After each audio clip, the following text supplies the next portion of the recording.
जय हिंद दोस्तों, आप सभी सीटेट अभ्यर्थियों का पुनः करियर बुक चैनल पर सुस्वागतम। उम्मीद है आप लोग अच्छे होंगे और अपने एग्जाम की तैयारी अच्छे से कर रहे होंगे। तो आज के सेशन में हम लोग इम्पोर्टेंट क्वेश्चन के साथ साथ कुछ संभावित प्रश्न के बारे में भी हम लोग डिटेल से जानेंगे। तो चलिए पहला क्वेश्चन से हम लोग रूबरू होते हैं। देखिए आपके स्क्रीन पे जो पहला क्वेश्चन है ये स्टेटमेंट टाइप का क्वेश्चन है। मीन्स बहुत सारा स्टेटमेंट दिया हुआ है और उस स्टेटमेंट के अकॉर्डिंग हम लोग को ऑप्शन में आंसर आपको बताना है कौन सा सही ऑप्शन है। ठीक है, देखिए पढ़ते हैं वो स्टेटमेंट को। कह रहा है मैं 100 के आधे से अधिक हूँ। कह रहा है 100 के आधे से अधिक है। मीन्स कोई एक संख्या है जो कि 100 के आधा, तो 100 का आधा हो गया 50।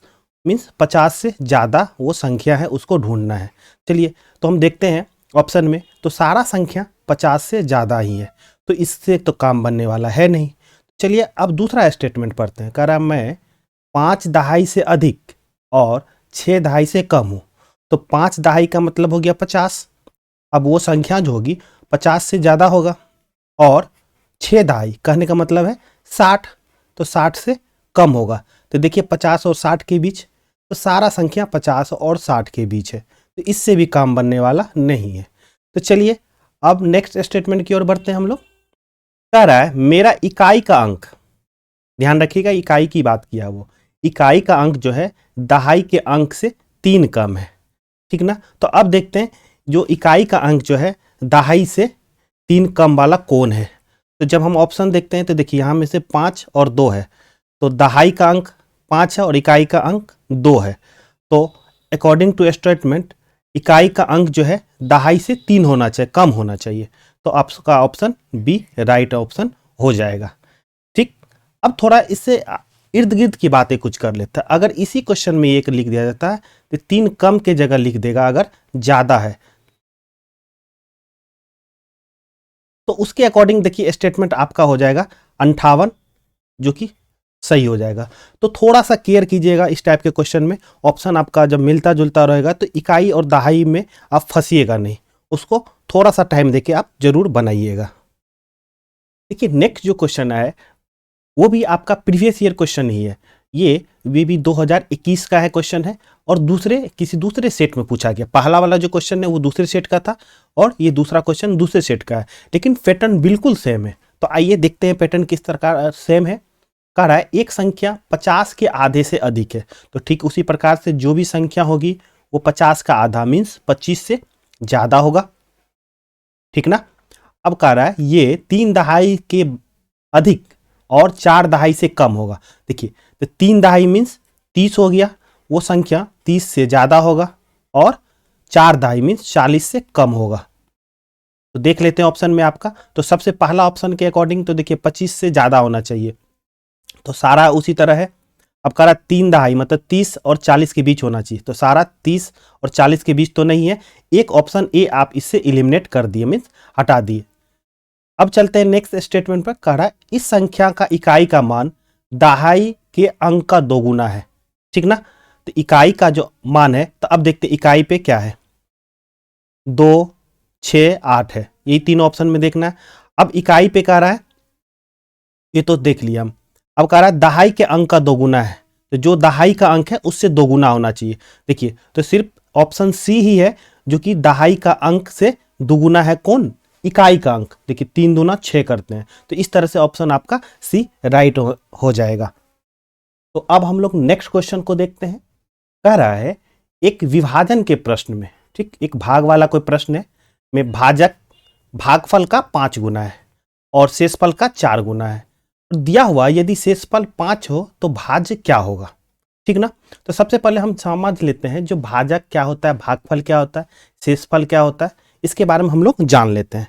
देखिए कोई संख्या दी हुई है, ठीक ना, उसको आप भाग देते हैं किसी संख्या से, तो आपका कुछ ना कुछ यहाँ पे मिल जाता है, और कुछ शेष जितना टाइम लगा दिए, लगने के बाद नीचे में कुछ बच जाता है। तो अब चलिए सबका हम नामांकन करते हैं। तो नीचे वाला पोर्शन को शेषफल, और जितना टाइम में आपका लगा है तो ये हो जाएगा आपका भागफल हो गया। ठीक ना, तो ये दोनों तो चीज समझ गए हम लोग, शेषफल किसे बोलते हैं और भागफल किसे बोलते हैं। अब जिस संख्या से भाग दे रहे हैं उसे बोला जाता है भाजक। ध्यान रखिएगा, जिस संख्या से हम भाग दे रहे हैं उसे भाजक बोला जाता है। और जिस संख्या में, ध्यान रखिएगा, जिस संख्या में भाग दे रहे हैं उसे बोला जा रहा है भाज्य। तो इस प्रकार हमने देखा जो भाज्य किसे बोलते हैं, भाजक किसे बोलते हैं, शेषफल क्या होता है और भागफल क्या होता है। देखिए अक्सर शेषफल और भागफल तो दिमाग में रहता है, शेषफल कहाँ होगा भागफल कहाँ होगा। दिक्कत होता है जो भाजक और भाज्य में।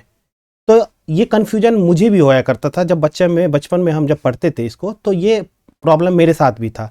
तो देखिए इसको हम इस तरह से याद रखें। अब समझिएगा इस बात को, जैसे आपका कोई फ्रेंड है जो कि बहुत फेंकता होगा, तो आप उसे ये टर्म भी देते होंगे, अरे ये लड़का बहुत भांजता है।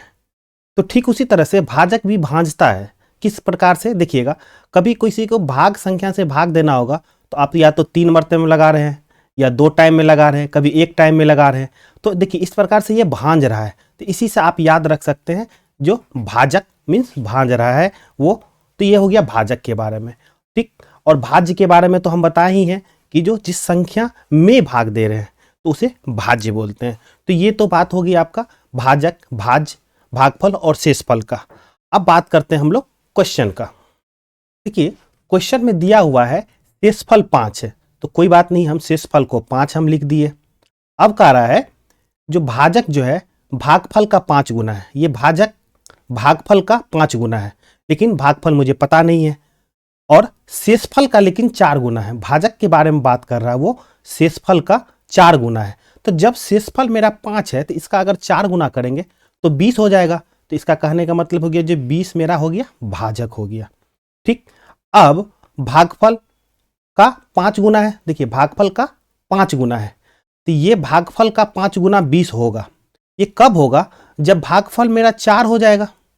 अगर मेरा भागफल 4 होगा तभी तो 4 को हम 5 से गुना करेंगे तो ये मेरा 20 हो जाएगा। तो यहां तक समझ में आ गया। अब निकालना है मुझे भाज्य, क्योंकि वही भाज्य मुझे निकालना ही है, ठीक ना। तो देखिए भाज्य बराबर होता है आपका भाजक गुना भागफल, ठीक ना।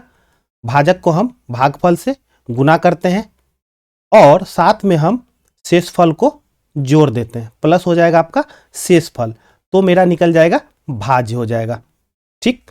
तो देखिए भाजक प्राप्त हो गया मुझे 20 है, 20 गुना और भागफल, देखिए भागफल 4 है तो 4 प्लस शेषफल हो गया यहाँ पे 5 हो गया। तो देखिए 20 गुना 4 80 और 5 85 हो गया। तो टोटल आपका देखिए आंसर बी ऑप्शन सही हो जाएगा। तो इस तरह से सवाल को आप सॉल्व कीजिएगा तो आपका गलती भी नहीं होगा और समझ में भी अच्छे से आ जाएगा। तो चलिए नेक्स्ट क्वेश्चन, इसी से मिलता जुलता क्वेश्चन है। देखिए इस क्वेश्चन में भी वो भाग के प्रश्न पर है क्वेश्चन। अब कह रहा है एक भाग के प्रश्न में भागफल भाजक का 4 गुना है और शेषफल भाजक का 1/4 है। यदि शेषफल 8 है तो भाज्य क्या हो गया। देखिए ये भी 2021 का क्वेश्चन पूछा हुआ है और ये दूसरे डिफरेंट सेट का हम क्वेश्चन लिए हैं ताकि आपको पता चले जो क्वेश्चन इस टाइप का आ रहा है, जो कि हम पहले भी बताए हैं कि अगर आप प्रीवियस ईयर क्वेश्चन करके जाइएगा तो आप बहुत ज़्यादा बेनिफिट मिलने वाला है आपको एग्जाम में। तो चलिए इस क्वेश्चन को हम लोग सॉल्व करते हैं ठीक उसी तरह से। देखिए जब हम बनाते हैं इस तरह से तो ये हो गया आपका भाज्य हो गया। अब तो आपको समझ में आ ही हो गया, ये भाज्य हो जाएगा, ये आपका हो जाएगा भागफल, ओके। और जिससे हम भाग देते हैं ये हो जाएगा आपका भाजक, ठीक ना। और नीचे में बच जाता है मेरा शेषफल। अब देखिए दिया हुआ है क्वेश्चन के अकॉर्डिंग शेषफल दिया हुआ आपका 8, तो कोई बात नहीं, शेषफल 8 हो गया। अब उसके बीच रिलेशन कुछ है, कह रहा है भागफल जो है भाजक का 4 गुना है। भागफल भाजक का 4 गुना है, लेकिन भाजक मुझे पता नहीं है। लेकिन आगे और भी कुछ कहा है, कह रहा है शेषफल जो है भाजक का 1/4 है। देखिए शेषफल 8 के बारे में बोल रहा है कि जो भी भाजक होगा उसको अगर हम 4 से डिवाइड कर देंगे तो मेरा शेषफल मिल जाएगा। तो जस्ट उसका अपोजिट चलते हैं हम लोग, शेषफल से भाजक की ओर चलेंगे तो उसका 4 गुना होना चाहिए। तो देखिए 8 है तो 8 चौक 32, तो मेरा 32 मिल गया भाजक। यहां तक बात सही हो गया। अब भागफल के बारे में बात किया है वो कि वो जो है भाजक का 4 गुना है, तो ठीक है, तो 32 है मेरा भाजक, तो इसको 4 से गुना कीजिए, तो 4 दूना 8 और हो जाएगा 4 तिया 12। तो देखिए 128 हो गया आपका भागफल। अब जो हम लिखे हैं उसको एक बार हम लोग क्वेश्चन के अकॉर्डिंग हम लोग मिला लेते हैं। देखिए शेषफल 8 है, जी बाबा शेषफल 8 है। अब कह रहा है भाजक का 4 गुना है, कौन भागफल, तो देखिए 32 है, तो 32 का 4 गुना 128 हो गया। और कह रहा है शेषफल भाजक का 1/4 है, देखिए ये शेषफल है और ये भाजक 32 है। जब 32 का 1/4 मीन्स 32 गुना 1/4, देखिए 4 से कटिएगा तो 4 8 32, देखिए 8 हो गया। मीन्स मेरा जो भी आया है भाजक, भागफल और शेषफल सारा अकॉर्डिंग टू क्वेश्चन है, ठीक ना। अब मुझे निकालने के लिए कह रहा है भाज्य, तो ठीक प्रीवियस ईयर के फॉर्मूला की तरह हम लोग चलते हैं। तो भाज्य बराबर आपका हो जाएगा, भाजक को भागफल से गुना करना है, तो भाजक गुना भागफल कीजिए और शेष को उसमें हम लोग को जोड़ देना है। तो मेरा टोटल अमाउंट जो हो जाएगा भाज्य का हो जाएगा, तो प्लस शेष हो जाएगा। तो देखिए यहाँ पे भाजक आपका दिया हुआ है 32 गुना हो जाएगा आपका 128 चूंकि भागफल है, और प्लस शेष 8 हो गया। चलिए इसको सॉल्व करते हैं। देखिए अब इसको लिख सकते हैं 128 को गुना देखिए 32 से, इसको इस रूप में लिखिए ताकि कैलकुलेशन आपका आसान हो जाएगा। 30 + 2, 32 को लिख सकते हैं 30 + 2, कोई दिक्कत नहीं होनी चाहिए इसमें। 8 हो गया। अब देखिए इससे इसको गुना कीजिए 128 को 30 से, देखिए 0 तो 1 आ ही जाएगा, 8 तिया 24 के 4 हासिल बच गया 2, और 12 तिया 36 37 38 38 और 40। देखिए इस मेथड से इसलिए कि क्योंकि कैलकुलेशन मेरा आसान हो गया। अब देखिए 128 को 2 से गुना करना है, तो 2 और 8, 8 दूना 16 के 6 हासिल 1 हो गया, 12 दूना 24 1 25, तो ये हो गया आपका 256 और प्लस 8। तो आप सारा को जोड़ दीजिए, देखिए 8 6 14 के 4 बच गया 1, 4 1 5 5 5 10 के 0 बच गया 1, तो 8 1 9 2 11 11 के 1 और बाकी 1 3 1 4, तो 4104 मेरा आंसर आया है। चलिए ऑप्शन की ओर चलते हैं, तो 4104 देखिए ऑप्शन डी आपका राइट आंसर है। देखिए नेक्स्ट सवाल भी है जो स्टेटमेंट बेस्ड है, लेकिन इसमें ये सवाल कर रहा है कि जो कौन सा स्टेटमेंट आपका सही है। तो ये मल्टी स्टेटमेंट है और मल्टी स्टेटमेंट में कौन कौन सही है, ठीक, उसके बारे में हमको बताना है। तो चलिए चलते हैं क्वेश्चन को पढ़ते हैं हम लोग। कह रहा है सभी अभाज्य संख्या विषम होती है। तो यहाँ पे देखिए सभी अभाज्य के बारे में यहाँ भी बात किया है, और यहाँ अभाज्य के बारे में बात की, यहाँ अभाज्य के बारे में बात कर रहा है, तो ठीक ना। तो पहले हम लोग जान लेते हैं अभाज्य संख्या क्या होता है। ध्यान रखिएगा सबसे पहला टर्म जो है अभाज्य होने के लिए वो है जो वो 1 से बड़ी होनी चाहिए, 1 से बड़ी होनी ही चाहिए, और साथ में साथ वो 1 और स्वयं से कटे, मीन्स 1 और स्वयं उसका गुणनखंड हो, तभी वो अभाज्य संख्या होगी। ये दो चीज है, याद रखिएगा। पहला चीज है 1 से बड़ी होनी चाहिए। आपको इससे भी क्वेश्चन पूछ सकता है किसी अभाज्य संख्या में जो क्या अभाज्य संख्या एक वही अभाज्य संख्या है या नहीं है, तो याद रखिएगा एक अभाज्य संख्या नहीं है। क्यों? क्योंकि अभाज्य संख्या का डेफिनेशन ही है कि वो सबसे पहला 1 से बड़ी होनी ही चाहिए, और 1 और स्वयं से वो कटे। तो यही दो चीज है जो अभाज्य संख्या को बताती है। अब चलिए हम लोग स्टेटमेंट की ओर बढ़ते हैं। कह रहा है सभी अभाज्य संख्या विषम संख्याएं होती है। तो आइए देखते हैं हम लोग। देखिए अभाज्य संख्या के बारे में बात कर रहा है, तो 1 तो होगी नहीं। क्यों? क्योंकि 1 से बड़ी है, तो कोई बात नहीं, 1 खत्म हो गया। अब चलते हैं 2 होगा, 3 होगा, 5 होगा, 7 होगा, 11 होगा। तो यहां पे जब देख रहे हैं तो 2 एक ऐसी है जो कि सम है। याद रखिएगा 2 ही एक ऐसी संख्या है जो अभाज्य तो है पर वो सम अभाज्य संख्या है। इसके अलावा जो भी संख्या होगी वो विषम होगी। तो ये स्टेटमेंट आपका गलत है। क्यों? क्योंकि कह रहा है सभी के बारे में बात कर रहा है। अगर यहीं पे ये लिख देता कि जो 2 से बड़ी सभी अभाज्य संख्याएं विषम होती है तो ये सही हो जाता है। क्यों? क्योंकि 2 से बड़ी, अब देखिए 3 है, 5 है, 7 है, 11 है, इसके बाद 13 होगा, आगे इस तरह से बहुत बढ़ते जाइएगा तो आपको जो भी संख्या आएगी वो विषम संख्या होगी। लेकिन सिर्फ 2 ही एकलौता है जो कि सम अभाज्य संख्या है, ठीक ना। तो ये स्टेटमेंट आपका गलत हो गया। अब कह रहा है 1 अंकों वाली केवल 5 अभाज्य संख्या है। तो 1 अंकों वाली पूछ रहा है। देखिए हम अभी लिखे भी अभाज्य संख्या के बारे में, तो 1 अंक 7 तक ही आएगा। इसमें देखिए 1 2 3 4 4 ही है, जबकि ये बात कर रहा है 5 का, तो ये भी आपका गलत हो जाएगा। ओके, अब देखिए आगे तीसरा स्टेटमेंट की ओर बढ़ते हैं हम लोग। कह रहा अविभाज्य संख्या जो है अपरिमित रूप से अनेक होते हैं, मतलब इन्फिनाइट होते हैं, अनंत होते हैं। ये तो बात इनका सही है, अनंत होते ही है, तो ऑप्शन 3 आपका सही है। चलिए ऑप्शन 4 की ओर बढ़ते हैं। कह रहा अभाज्य संख्याओं के केवल 2 गुणनखंड होते हैं, ठीक ना। तो यहां पे देखिए जब हम अभाज्य संख्या को परिभाषित कर रहे थे तो उस समय भी आपको बताए थे कि जो ये 2 ही संख्या से कटेगा, एक तो वो 1 से कटेगा, एक स्वयं से कटेगा।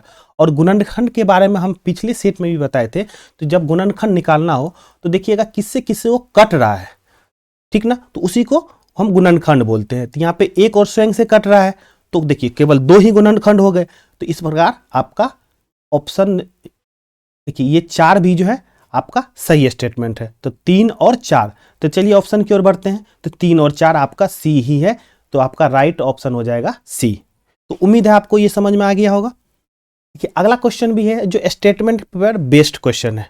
तो आज हम जान के एक टाइप का क्वेश्चन इसलिए लिए क्योंकि आपको हम बता सके कि जो डिफरेंट सेट में बस थोड़ा सा मॉडिफाई करता है वो, और वो उसके अकॉर्डिंग आपको क्वेश्चन देता है जो कि बार बार पूछा जाएगा। तो इसलिए आपसे फिर से रिक्वेस्ट है कि जब आप प्रीवियस ईयर क्वेश्चन को बार बार देखिए। ये भी 2021 का पूछा हुआ है, एक दूसरे सेट में पूछा हुआ है, ये भी 2021 का ही पूछा हुआ है, ठीक ना। तो चलिए अब हम लोग क्वेश्चन की ओर बढ़ते हैं। कह रहा है मैं एक 2 अंकों की संख्या हूं, ठीक ना। देखिए सारा अंक जो भी दिया हुआ संख्या जो है वो 2 अंक का है, तो इससे तो बात बनने वाला नहीं है। आगे बढ़ते हैं। कह रहा है दहाई के स्थान पर 2 का गुणज है और इकाई के स्थान पर 3 का गुणज है, ठीक ना। तो हम गुणज के बारे में आपको इससे पहले के सेट में बता चुके हैं। जो गुणज का सिंपल सा मतलब है वो पहाड़ा होगा, वो 2 का पहाड़ा होगा और यहाँ पे 3 का पहाड़ा होगा। तो चलिए तो दहाई के स्थान पर 2 का पहाड़ा देखते हैं। देखिए 6 4 4 8, तो चलिए ये तो भी फॉलो कर रहा है सारा। और इकाई के स्थान पर 3 का गुणज होना चाहिए। देखिए 3 का टेबल इसमें भी है, तो कोई बात नहीं, इससे भी काम बनने वाला नहीं है। अब आगे चलते हैं तीसरा स्टेटमेंट की ओर। कह रहा है दोनों संख्याओं का योग एक अभाज्य संख्या होना चाहिए। देखिए यहाँ पे फिर आपको अभाज्य संख्या का अगर कॉन्सेप्ट आपको पता होगा तभी आप इसको सॉल्व कर पाइएगा। चलते हैं दोनों संख्याओं का अंकों का योग जोड़ते हैं। देखिए यहाँ पे देखिए 9 और 6 कीजिएगा तो आपका हो जाएगा 15, और हम जानते हैं कि 15 अभाज्य संख्या नहीं है। क्यों? क्योंकि 15 का गुणनखंड जो अगर करेंगे तो वो 2 से ज्यादा हो जाएगा। देखिए 1 और 15 तो है ही, इसके अलावा आपका 3 भी हो जाएगा और 5 भी हो जाएगा, इसलिए ये तो आपका गलत हो गया। अब चलते हैं दूसरा बीप की ओर। तो 6 4 10, तो 10 भी अभाज्य संख्या नहीं है, तो ये भी गलत हो गया।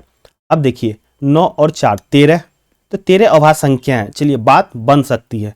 लेकिन अगला ऑप्शन को देख लेते हैं। तो 8 3 11, देखिए ये भी एक अभाज्य संख्या है, तो 2 अभाज्य संख्या आ गया। तो चलिए अब आगे की ओर देखते हैं। लेकिन और आगे क्या कर रहा है? कह रहा है वो 52 का एक गुणनखंड होना चाहिए। देखिए अब फिर वो गुणनखंड के कॉन्सेप्ट में आपको जानना चाह रहा है आपसे, गुणनखंड का कॉन्सेप्ट। अब देखिए हम जानते हैं कि जो गुणनखंड कॉन्सेप्ट के लिए जब हम 52 है दिया हुआ, तो 52 को आप देखिए 13 से अगर भाग दे रहे हैं तो 13 चौक 52 पूरा पूरा कट जा रहा है। इसका मतलब है कि जो 52 का 13 एक गुणनखंड है, लेकिन जब आप 52 को भागा दीजिएगा 11 से तो ये पूरा पूरा नहीं कटेगा, पूरा नहीं कटेगा। इसका मतलब है कि जो 11 जो है 52 का गुणनखंड नहीं है। तो इस तरह से आपका ऑप्शन सी हो जाएगा। तो जब किसी भी सवाल को आप इस तरह से एनालिसिस करके आप स्टार्टिंग टाइम में प्रैक्टिस कीजिएगा, तो आपका कोई भी सवाल अगर आएगा, इसके आसपास का भी आएगा, तो आप उसको आसानी से बनाइएगा। तो उम्मीद है आपको इस टाइप का कॉन्सेप्ट पसंद आ रहा होगा। तो चलिए हम लोग अब नेक्स्ट कॉन्सेप्ट की ओर बढ़ेंगे। कह रहा है किसी मानचित्र पर 1 सेंटीमीटर की दूरी 400 किलोमीटर की दूरी को निरूपित करता है, ठीक ना। देखिए मानचित्र से रिलेटेड सवाल है, और कह रहा है यदि भूमि पर दो नगर है जो 3400 किलोमीटर की दूरी पर स्थित है, तो अब उसके मानचित्र पर उसकी दूरी क्या होगी। देखिए ये एक तरह से स्केलिंग के बारे में आपको बात कर रहा है। इस तरह का आप क्रियाकलाप अपने बचपन में कर चुके हैं। जब क्लास 5th 6 में थे तो आप ग्राफ बनाए होंगे, तो ग्राफ पे आपको इस तरह का स्केलिंग करते थे। तो आइए उसी स्केलिंग का हम लोग यूज करके उसको समझते हैं आखिर क्या कह रहा है। देखिए 1 सेंटीमीटर की दूरी जो है मानचित्र पे है, और वो दूरी एक्चुअल में 400 किलोमीटर को दर्शा रहा है। तो हम समझ लेते हैं इसको इस तरह से क्या 400 किलोमीटर जो होगा वो 1 सेंटीमीटर के इक्विवेलेंट हो जाएगा, मीन्स बराबर एक तरह से मान लेते हैं 1 सेंटीमीटर के हो जाएगा, ठीक ना। अब बात कर लेते हैं एक एक नियम से जाएंगे। हम पिछले सेट में भी आप बताए थे जो आपको एक एक नियम हर जगह आप बहुत मैक्सिमम जगह यूज कर सकते हैं, ठीक ना। अगर हम यहाँ पे ले ले 1 किलोमीटर का दूरी है तो वो मानचित्र पर किस प्रकार है, अगर कितना दूरी होगा तो ये हो जाएगा 1/400 हो जाना चाहिए, क्योंकि 1 किलोमीटर है यहाँ पे तो कम लिए हैं तो 1 सेंटीमीटर से तो कम होगा। अब 1 सेंटीमीटर से कम कितना हो सकता है, तो 1/400, जो कि यहाँ पे 400 किलोमीटर दिया हुआ है, ठीक ना। अब बात कर रहा है लेकिन मुझे निकालना है 3400 किलोमीटर के बारे में, तो कोई बात नहीं है, तो 3400 किलोमीटर को हम निरूपित कर लेंगे। देखिए अब ये 3400 से इसको गुना करना पड़ जाएगा, क्यों, क्योंकि 1 किलोमीटर में इतना सेंटीमीटर आएगा तो 3400 किलोमीटर में ऑब्वियसली बात है ज़्यादा आएगा, और ज़्यादा के लिए हम गुना की ओर जाते हैं। देखिए 3400 हो गया, ठीक। अब कटाकुटी खेलते हैं, देखिए 2 0 2 0 खत्म, 4 से 4 8 है 32, बच जाएगा 2, दशमलव देंगे, उधर हो जाएगा 0 मतलब 20, तो 4 5 20, तो 8.5 सेंटीमीटर के को निरूपित करेगा। तो आपका ऑप्शन हो जाएगा सी, 8.5 सेंटीमीटर। तो उम्मीद है आपको ये चीजें पसंद आई होगी। देखिए अगला क्वेश्चन आपका क्षेत्रमिति से क्वेश्चन है। क्वेश्चन इस प्रकार है, कह रहा है एक स्टील की तार एक वर्ग बनाती है। ध्यान रखिएगा, एक स्टील का तार है जो कि वर्ग बनाती है, और हम जानते हैं कि वर्ग का चारों भुजा बराबर होता है। अब कह रहा है जिसका क्षेत्रफल दिया हुआ मुझे 121 वर्ग सेंटीमीटर है, ठीक ना।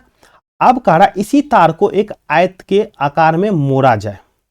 अब क्या कर रहा है, जो वर्ग है इसी को क्या करते हैं हम लोग बदल देते हैं एक आयत में, ठीक ना। उसी तार को, इसके तार के लंबाई चौड़ाई में मतलब कहीं कुछ कटिंग नहीं करते, सिर्फ जो तार यहाँ पे जिससे वर्ग बना था उसी को हम लोग आयत में बदल देते हैं। जिसकी दिया हुआ है, जिसकी चौड़ाई 8 सेंटीमीटर है, ठीक ना। इसकी चौड़ाई जो है वो दिया हुआ है, वो है 8 सेंटीमीटर आपको दिया हुआ है। तो अब मुझे बताना है आयत की लंबाई क्या होगी। आयत की लंबाई मुझे क्या होगी ये बताना है।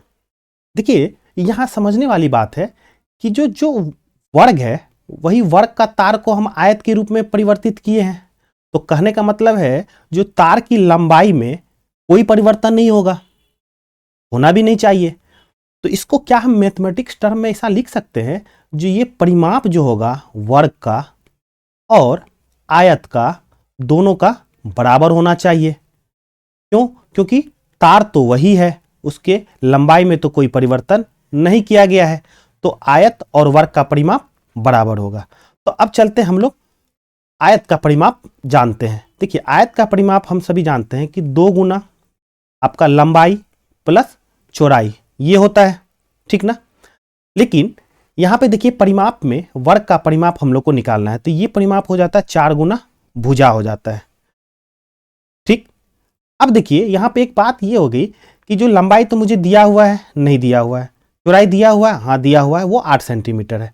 तो अब देखिए यहाँ पे लंबाई भी अननोन है और भुजा भी अननोन है, तो एक इक्वेशन में 2 अननोन होगा तो निकालना मुश्किल हो जाएगा।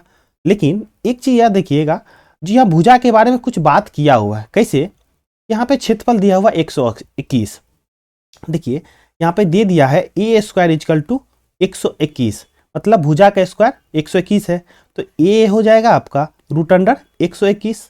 तो कहने का मतलब है ए हो जाएगा आपका 11। तो देखिए यहाँ से मुझे वर्ग का एक भुजा मिल गया, तो अब हम निकाल सकते हैं 4 गुना 11 इजकल टू हो जाएगा आपका 2 गुना लंबाई प्लस चौड़ाई। तो देखिए चौड़ाई तो 8 दिया हुआ है, ठीक ना।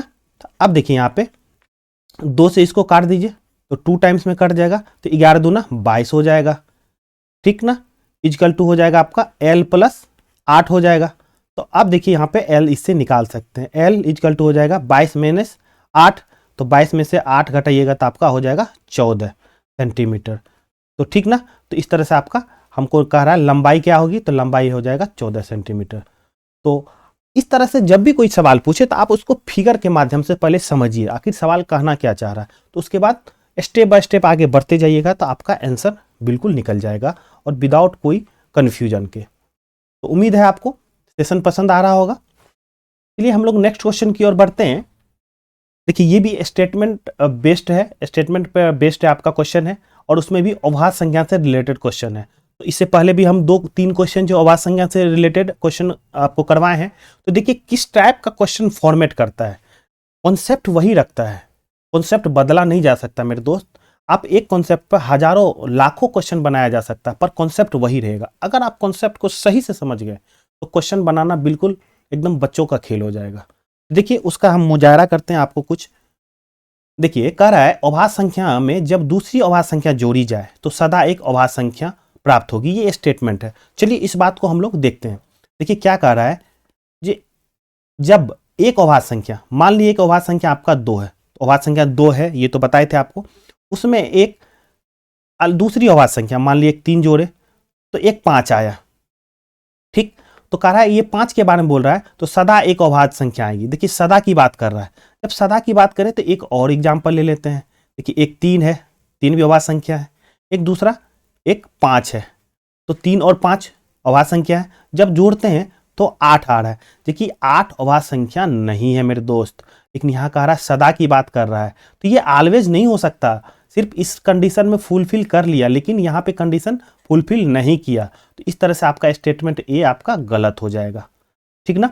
अब चलते हैं स्टेटमेंट बी की ओर। देखिए स्टेटमेंट बी क्या कह रहा है, कह रहा है एक अभाज्य संख्या को दूसरी अभाज्य संख्या से गुना किया जाए। चलिए चलते हैं, एक अभाज्य संख्या 2 ही को हम दूसरी अभाज्य संख्या 3 से गुना कर देते हैं।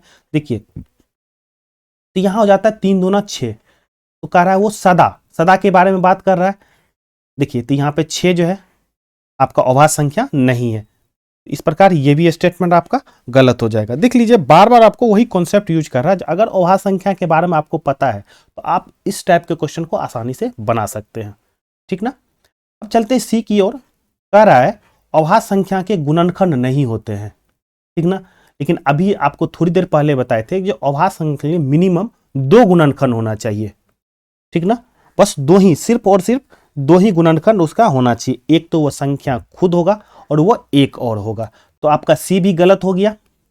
तो चलते हैं आप डी की ओर। कह रहा है अभाज्य संख्या अपरिमित रूप से अनेक होते हैं। देखिए इससे पहले की स्टेटमेंट में भी आप देखे थे जो अभाज्य संख्या इन्फिनाइट होता है, मीन्स अनंत तक होता है, ये हम बताए थे आपको। तो इस प्रकार आपका डी राइट ऑप्शन हो जाएगा। तो उम्मीद है आपको सेशन पसंद आ रहा होगा। तो इसके रिगार्डिंग अगर कोई भी आपको डाउट्स है तो प्लीज़ आप मुझे कमेंट कीजिए, हम उसको डाउट को क्लियर जरूर करेंगे। तब तक के लिए आप मेहनत करते रहिए, आपका आगे एग्जाम भी है, और हम भी आपको इससे रिगार्डिंग और भी इससे बेहतरीन और अच्छे अच्छे क्वेश्चन जो कॉन्सेप्ट बेसिस पे हो हम आपको करवाते रहेंगे। तो तब तक के लिए धन्यवाद, जय हिंद।